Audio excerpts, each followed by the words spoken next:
For me, the best part is always plating a dish. We have those buttery almond cream noodles, which we'll put in the bowl. You can see they're dripping off the almond cream very nicely.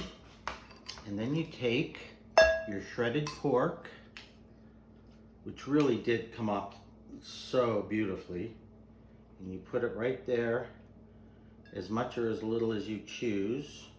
You know which way I'm going to go on that. And then you take that reduced sauce that the pork had cooked in. I just want to stir it around a little bit because it's got a little bit of oil to it. And you drizzle on top. And then you add fresh parsley.